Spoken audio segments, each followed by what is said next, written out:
So welcome, I'm Triers Wargaming, and today we're talking about how to collect Macedonian cavalry for wargaming, mainly in 20mm. So this is my second video in this series, how to collect ancient Macedonians. The first one I published a while ago is about how to collect the infantry phalanx. So in this video we're going to be looking at the cavalry, and this is probably going to be actually two parts looking at cavalry. So this video we're mainly going to be looking at cavalry in the age of Alexander and his father Philip, mainly the age of Alexander. I was originally going to try and include the successors in this video as well, but it was just too long. So what we're really going to be looking at here, the army of Philip II Alexander, how to recreate this in miniature. So what we're going to be looking at, the types of cavalry used by the armies, some manufacturers of miniatures that I like that you could use, and I'm going to give you some modeling suggestions, so some ideas on what how to portray these units, my thoughts. The next video in this series will look at the successor period, and we'll do the same thing, look at the types of cavalry, manufacturers, modeling suggestions, everything. But this really had to be two videos, as there's just too much information, especially in the successor period. The diversity of troop types is so huge. It's also very complicated. It just could not all be fit into one video. So what we're really going to be looking at is I've divided them up into basically three sections. So we've got our Macedonian cavalry, so the cavalry primarily composed of Macedonians. Then we've got our allied cavalry, so other cavalry from kind of the Greek-ish world or from Europe. And then we have the kind of later some of the later cavalry units from this empire that Alexander the Great creates. So first, to start off with, we'll look at the Macedonian cavalry. And of course, everyone's favorite unit, the companions. So these are your kind of noble-born elite cavalry. Macedonia has a long, rich tradition of cavalry warfare. So the Macedonian cavalry was very good. They were armored. They fought in shock, close combat action. And Alexander the Great would actually lead the cavalry from the front. So his position was at the front of the cavalry wedge formation that the Macedonian companion cavalry used. And they were typically deployed on the right flank of the battlefield. And he would really use these companion cavalry as his shock strike force. So when he judged the time was right to kind of launch the crippling strike, the cavalry was what he used. So, yeah, typically on the right flank, they were in a wedge for kind of maneuverability, following the leader, which was usually, which was usually Alexander, would be right at the tip of the wedge. So for equipment, they used basically what's called the ziston, or a long cavalry lance, and this was actually often even used in two hands in kind of an underhand grip. They would really have the best equipment, armor, everything in the army. These are basically knights, ancient era knights. They're nobles. They're the cream of the crop. I'll show you some examples of some helmets that were also used. Now, what's important to note in this period, no shield. So the Macedonian companion cavalry did not use shields on horseback. They did actually bring shields with them for sometimes they dismounted to fight during some sieges, and they used shields in those, but they did not use shields while on horseback. And for kind of their clothing or equipment, they're typically seen as wearing a yellow cloak with a purple stripe. This might have, it's a very distinctive feature. This yellow cloak with the purple stripe may have come later. Sometimes you see maybe in the era of Philip, Alexander's father, they maybe a more plain red cloak, but typically they're portrayed with the yellow cloak with a purple stripe. Before the invasion into Persia, the Greeks were kind of known for dressing simply, not very richly. Once the wealth of Persia is at their fingertips, that changes, and that often came down to the individual. So some were very old school, very old fashioned. They did not adopt the fancy clothing, the decadent clothing.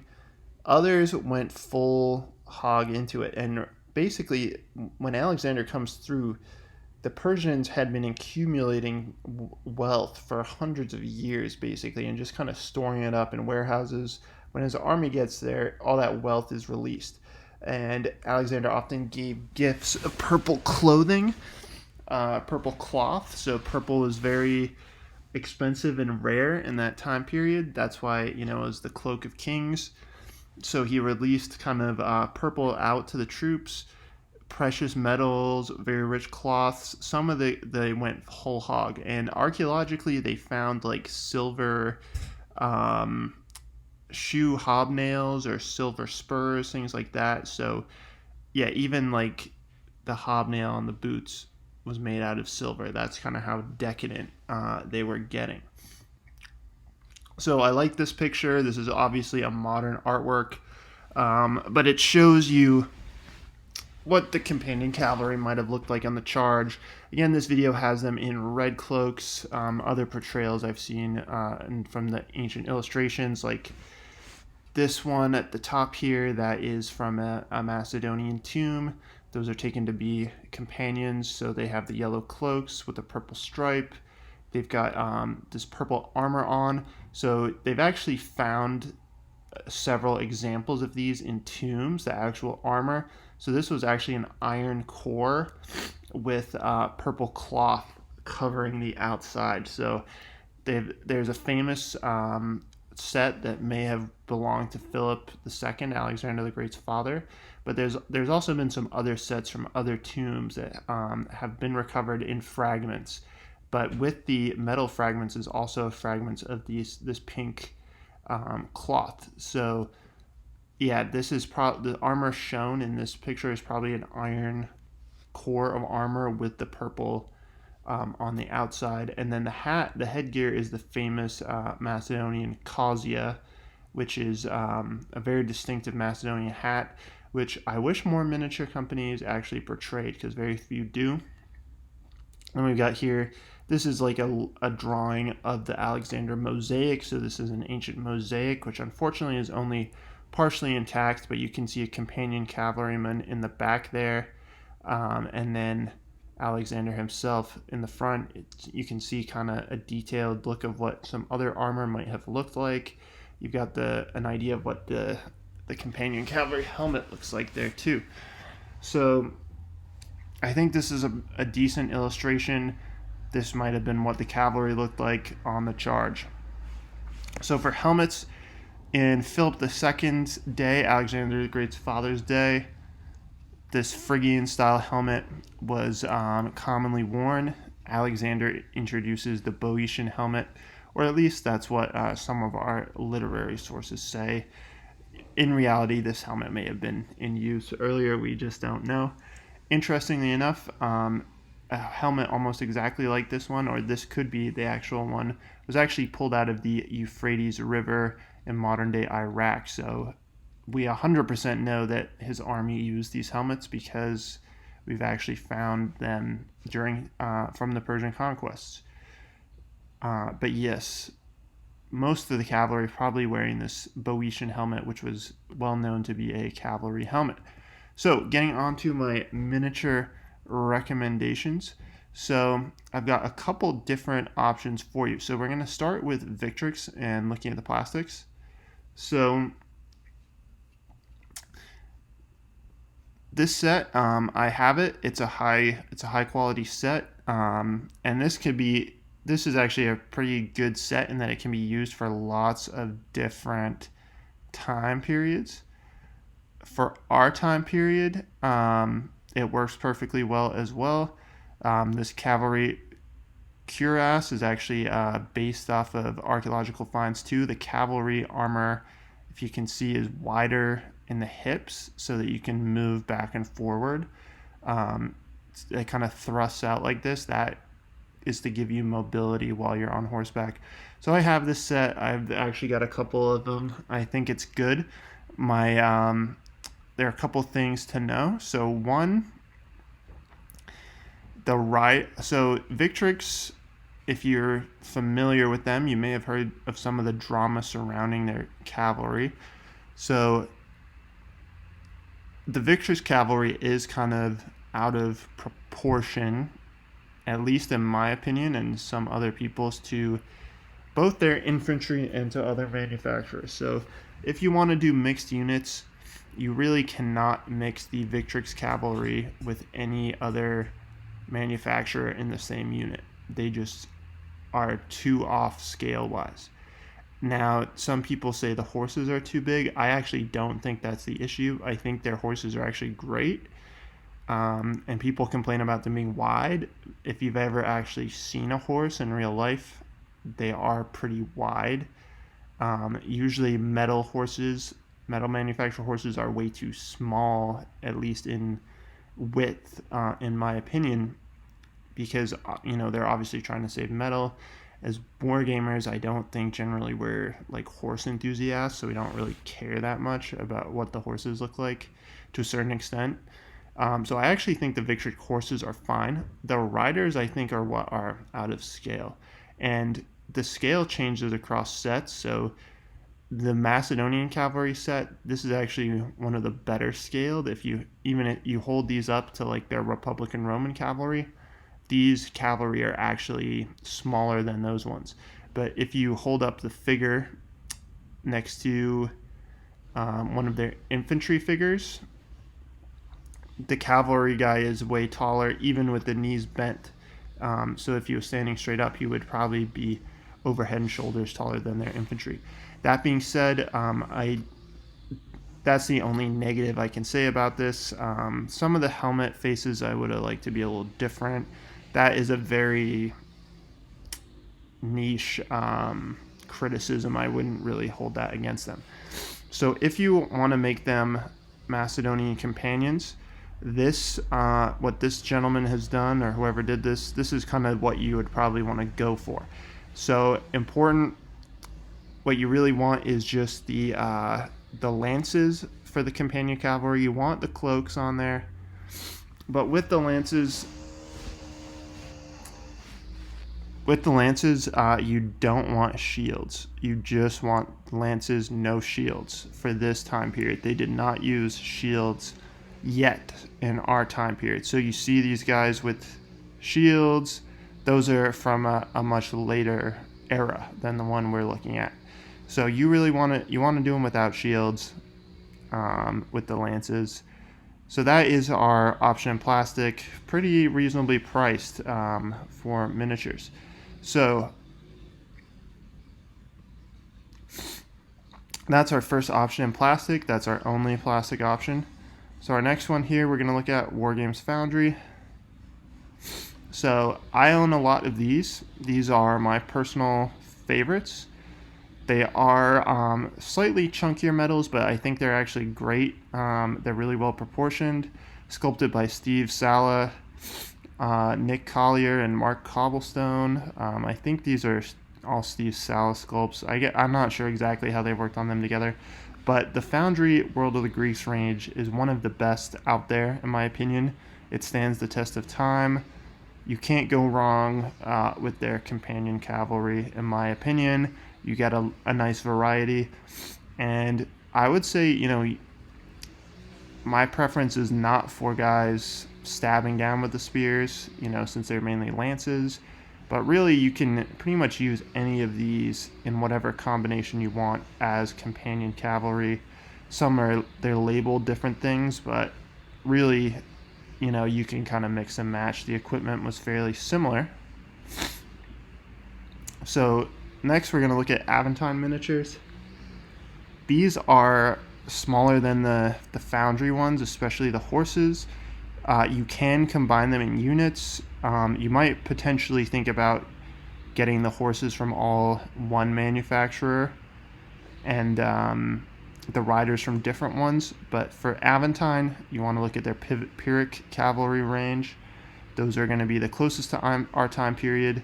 And what's nice about these is the heads are separate.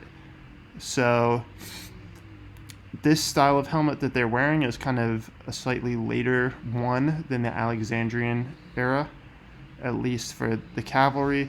But they come with separate helmets. So you can actually, they have a huge range of successor heads. So you can actually put the heads on you want. You just have to ask for the heads. So I would recommend looking for kind of more of the classic Boeotian helmet style rather than the Pylos helmet, although they did have helmets like this in that period. You know, I was kind of wrong to say that, but I feel like they weren't as much a cavalry helmet. But you can mix those in fine and give some variety to your units. The actual helmet, I think, so this style helmet on the far right is more of a later period helmet. But again, who really cares that much? You can mix that. I guess I wouldn't really have that much of a problem, although that one is a slightly later helmet. That one is fine for pretty much the Peloponnesian Wars onwards. What you don't want to do if you're using these as Alexandrian companion cavalry, you don't want the spears. You don't want the shields. No shields for that time period. But yeah, the figures themselves, I think, mix with Foundry. They're not quite as chunky. And the horses are quite a bit smaller than the Foundry horses, but otherwise they actually go together very well, in my opinion. And so the last manufacturer we'll look here for the companion cavalry is from Lucid Eye Publications. So this is actually Steve Sala's venture since he went off on his own. And they have an all-new range of Macedonians, which they're currently updating. So they're releasing more and more of these packs as time goes on. So there'll probably be more if you're checking this out in the future. So yeah, I'm very tempted to get some of these. I don't have them, but they look very nice to me. They are kind of pricey, but these look very nice indeed to me. And these have got everything you want for a companion cavalry miniature. So probably more of those to come. Those are some recommendations. As we go through, I'll look at some other manufacturers too. So our next type of cavalry that we're going to be looking at are the Prodromole and the Grooms. So these were the unarmored cavalry, and these are kind of an interesting type because unlike the companions, they're generally unarmored, and they're used pretty extensively for flanking, for scouting, but they also worked as flank guards for the companion cavalry. So you'd have the companion cavalry on the right, and then kind of guarding their little flank, you would have the Prodromole, and the Grooms would also be supporting the companions. So the Prodromole are also called the Sarissophorai, which means lance bearers. They used long lances. Over here you got a tomb painting of potentially a Sarissophorai or a Prodromole, and then another image from the so-called Alexander sarcophagus of a horseman slashing at a Persian. He could be a companion, but I picked that one. He's got the same unarmored tunic as the tomb painting. So really these are kind of more of a support unit than a frontline shock unit, although they did work in a shock kind of supporting manner. The Grooms, if you read like Arian, for example, they provide spare lances to Alexander. They worked in pretty close conjunction with the companion cavalry. So yes, they used that long cavalry lance. They're usually depicted as unarmored, and yeah, no shield either. So their clothing probably again similar to the companions, simple before Persian invasion, after Persian invasion, it's probably get more decadent. So these two images, they show this double belted tunic style, which was a Persian fashion adopted by the Macedonians. So yes, they kind of did this double belt. So that's one belt, and then there's a second belt there, and they kind of have the tunic billowing. This guy down here looks like he is doing the similar thing. I don't know much about the significance of this, but that was a Persian fashion that the Macedonians adopted. So for my miniature recommendations for these, so I got a couple options for you. So first we'll look again at Victrix. So Victrix creates this light cavalry set. So if you want to make Prodromole, what you're going to need to do is some light converting. You're going to have to take the extra lances you have from their heavy cavalry box and stick them onto their light cavalry box. So unfortunately, there aren't lances contained in this set. You have to get the excess lances, and if you want the lion skin or tiger skin or whatever horse covering that is actually in that tomb painting as well, you will have to use those from the heavy cavalry box, I believe. I don't think this box, maybe it does I guess this box does contain some of the lion skins, so excuse me. I don't have this set myself. I actually bought a sprue of them to make some of these Prodromole. I've kind of gone to using metal cavalry just for the scale reasons I talked about, but I think they actually look great. I haven't painted them up. I might paint them up. I've got them primed in my wargaming hall of closet of shame, but that is one option for you if you want plastic, and that again is probably your cheap option. So we got two other options though as well. So in metal, so not as many places make Prodromole, so I picked two from two different manufacturers. So this is from A&A Miniatures. I've got some of the A&A Romans and Persians. I think the Romans and Persians I think are actually quite nice. I can't speak to this range. What I will say is generally their miniatures are much nicer in person than they look on the website. And if you look, okay, interesting. So if you look on their website, they have a full range as well of all the different troop types that you could possibly want there. So they have the different cavalries as well. Oh, I haven't seen this set, but they're an option for Prodromole. Again, I think their miniatures look better in person, but they are not quite as nice, I think, as Foundry. And then our other option is Crusader. So Crusader makes some Prodromole. Again, I think Crusader generally is fine. I don't have these. I don't have this cavalry set. What I do have is their Hypaspis. I thought their Hypaspis were a little more coarse than Foundry, but mixed in fine.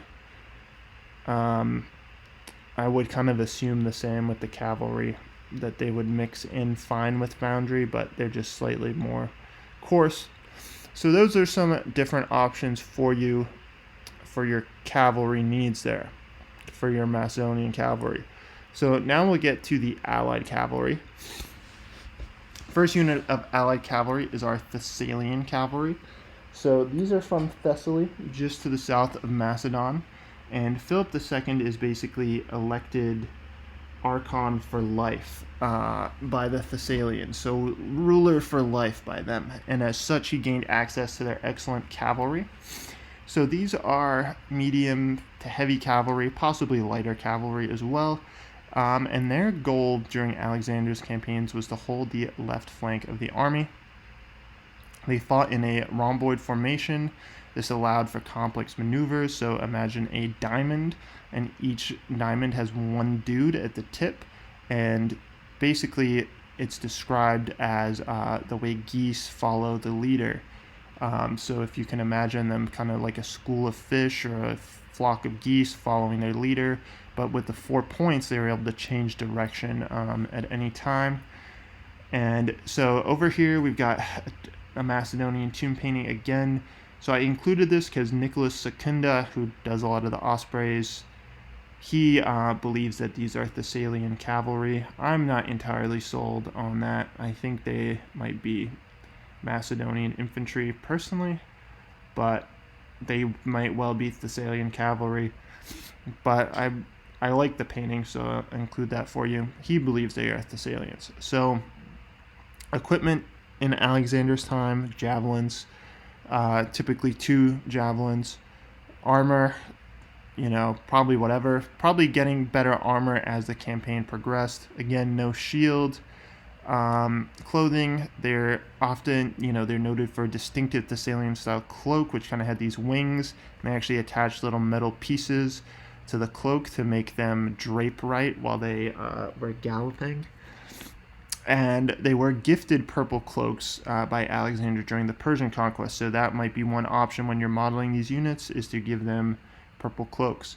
So these are 2 different interpretations. So again, you can see this is from Nicholas Secunda Osprey. It's basically a replication of this tomb painting, which he believes are Thessalians. Again, I'm not entirely sold. This is, again, an osprey, maybe a more classic interpretation of what the Thessalians look like, gifted with their purple cloaks there. So for manufacturers, again, so everything I've shown you would work. So the Victrix heavy cavalry set will work for your Thessalians. You just want to give them the javelin option instead of the lance, but no shield. Javelin, no shield, okay? You could also mix in mix in light cavalry as well if you kind of want the eclectic unit look, but again, no shields in this time period. Foundry, of course, Thessalians, you can mix and match to your heart's desire. With these ones, they're all lance upright. They could work. You're just not going to get that javelin throwing look unless you include some of these much lighter cavalry, which you could perfectly well do.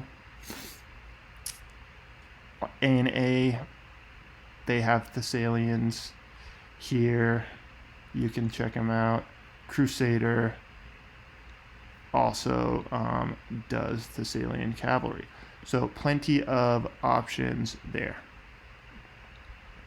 So now we get into the allied cavalry. So when Alexander the Great, when Philip takes over and then Alexander, the Greek city-states are organized into what's called the League of Corinth, which they're supposed to contribute troops to Alexander and Philip's army. There were also heavy use of Greek mercenaries by Alexander the Great as well, and Philip as well. So with your mercenary cavalry, they're going to be light to heavy cavalry. Not much is known about them, not much in our written sources. Fighting style, again, probably armed with javelins, no shields. They're mentioned as being extensively used for garrison duty. They don't really cover themselves in a whole lot of glory during this campaign, and many of the League of Corinth troops were probably highly reluctant. So again, these troops will work, just no shield.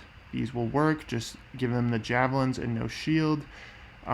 Later in history, they might have started using the lance. At this point in time, they're probably javelin armed. Again, a lot of these cavalry would work too, this range by Foundry, but also go to their World of the Greeks range. They have got lots of different categories. I mean, you could use these Athenian cavalry. Again, probably with these kind of mercenary league troops, as eclectic as you want. There's going to be light cavalry, heavy cavalry, and everything in between, although these are probably not really your typical shock cavalry. Okay, so our next allied cavalry units, we got the Paeonians and the Thracians. These are kind of drawn from the northern, what the Greeks would call barbarians, in kind of the Balkans. So think Bulgaria, that kind of region, Bulgaria, modern day Bulgaria, Romania even. So these generally, they're going to be more of your light type cavalry, although some may have had armor. There might have been some more heavily armed troops in there, but generally functioning as a light cavalry. And the Paeonians were used with the Prodromole and the Grooms to guard the flanks of the companion cavalry, while the Thracians typically guarded the flank of the Thessalian cavalry. So again, they're probably more of your kind of javelin-armed light cavalry, possibly some shield use. The Thracians are regarded as the first in the Greek world to start using shields, so possibly shield if you would like. Clothing, so you got two options. You can go kind of for the classic Thracian look or the Hellenized look. By this time, the Thracians are starting to be more Hellenized. So on this side, you've got, on this vase painting, your kind of classic Thracian deal. They got their funky cap and their funky, highly patterned cloak, oftentimes boots as well. So that's kind of the more 4th, 5th century Thracian look, or earlier. The later, by the time we're getting to the time of Alexander the Great, they are a lot more Hellenized. And what you're really looking at here is, this is from a tomb painting in Bulgaria, the Kazan look tomb paintings. On your left side, you have got Macedonians. Note the Kazia, Macedonians. On the right side here, Thracians. They had this Thracian two-handed sword. So again, very similar looking in dress. You know, there are some slight differences, but they were kind of more Hellenized, adopting more Greek style clothing in this time period. So for our Thracians, we got some options. So if you want to do your more old school style Thracians, Foundry has a great range. Again, you've got these boots, cloaks. They look like these kind of barbarians. I think they look cool. So these cavalry options you could use. If you want to go with the more up-to-date Hellenized look, we're going to look at a new manufacturer, Relic Miniatures. You've got these guys, and these prices are in Canadian dollars, so they're not quite as expensive as they seem. These are not US dollars, they're Canadian dollars, which is a weaker currency. But these have more of the Hellenized look. This guy at Relic does a lot of nice research, so these would also be a perfectly good option as well. Your other thing you can do is conversions. So I'll actually introduce another range to you right now, and one of the things that I did. So we'll go to Gripping Beast. If it loads. So Gripping Beast also actually has a range. And see if I can successfully navigate this website.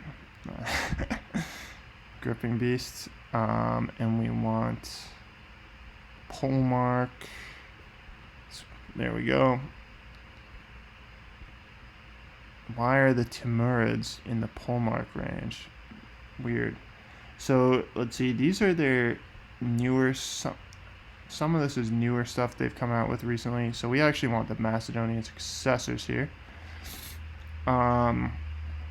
These are another option. I think these are kind of slightly inferior sculpts. They're very blocky. I have them. I think they're fine. They are a little more blocky than like your Foundry. But these also, you know, I used as Thracians. I kind of did some light converting work. These ones, the Neo-Tarentines, instead they should have a pack of regular Neo-Tarentine cavalry. Yes, so this Neo-Tarentine cavalry with the command, I converted to Thracians just by doing a shield swap, basically. I thought the headgear looked right. These miniatures aren't terrible. They are a little more blocky. Again, if you're using them for this earlier period, no shields, okay? No shields for the Macedonian period, or for the Alexandrian period. So our next step here, we're going to look at the later years. We're almost done here. When Alexander conquers Persia, he gains access to those Persian troops. So basically, your Persian cavalry, everything from light to heavy, huge variety. Most were armed with 2 javelins. They would throw one and then use the other for close combat. That's from Xenophon. Some used lances. Some were kind of almost proto-cataphracts, heavily armored. The Persians kind of had the best horses, possibly in the world at this time. The Nicaean charger, which was like a larger bodied horse that could support all this more armor. So armor, you could have everything from your super light dudes with no armor to almost cataphract level armored guys. Possibly some shield use, mostly I think not. Clothing, you got that really highly decorated Persian clothing. So for this, we're going to look at 2 things. So first we'll look at Victrix. This is a good option. Persians, they've got unarmored cavalry, armored cavalry. These would work well. If you want to keep it all consistently Victrix 2, they work well with obviously the Greek range that Victrix does. Another option is actually casting room miniatures, and this is a offshoot of Foundry. I think their miniatures are a little hit or miss, but if you go to their Persians, I think their Persian range is actually very nice looking. I think I've been kind of, in moments of weakness, kind of debated getting some of these. I like Persians personally, but that's another option. So we'll try and finish things up here quickly. I know this video is dragged on. So our next thing, allied cavalry, is we got Scythian horse archers. So these are, your kind of steppe horse archers. Notably, possibly some females as well mixed in there. They're skirmishing, horse archery type scouting thing. Alexander actually loved these. He used them a lot in India. So we got a couple options for you. So we'll go back to our Foundry. So we actually want to look in the biblical section. And the Scythians and Cimmerians. These are good options. That guy obviously is an awesome miniature with that horse thing. These all would work well. You can even, the Scythian Amazons, get some female troops in there. And then First Corps, actually, I think this is a newer range from them. Scythians and Sarmatians. We'll look at the supplement packs, I guess. This range actually looks fairly nice to me, very well researched. First Corps for me is a little hit or miss. I do think these look nice though. You've got a lot of options. These would, I think, work well allied to an Alexandrian army. You've got a lot of heavy cavalry options, light cavalry options, some cool leaders and stuff. So a lot of potential here as well.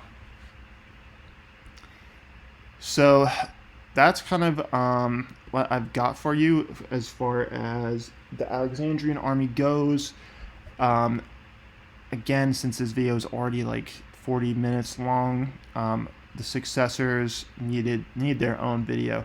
So that will be, the next in this series. We'll look at the successor era cavalry, similar things, modeling suggestions, manufacturer recommendations, And then what we can look at is